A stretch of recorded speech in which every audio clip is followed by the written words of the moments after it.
شما وقتی که اکویتی روی خونه‌تون به وجود میاد، یعنی اون ارزش افزوده‌ای رو در واقع روی خونه‌تون ایجاد کردید بر اساس مرور زمان و میخواین اون اکویتی رو استفاده کنید، اون اکویتی رو از تو خونه‌تون در بیارید، اکویتی تیکات. وقتی که با مورگیج بروکر کار کنید، اونها 3 روش یا 3 سورس مختلف رو به شما میتونن بدن. یکی این که شما میتونید از طریق ریفاینانسینگ دسترسی به اکویتیتون پیدا کنید، یعنی اینکه مورگیجتون رو با یک بانک دیگه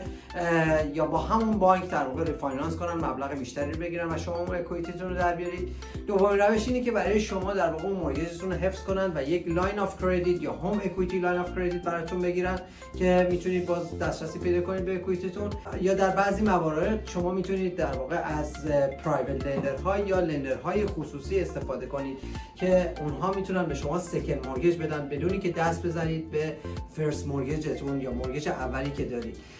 تمام این موارد و این آپشن ها رو شما فقط با کار کردن با یک مورگیج بروکر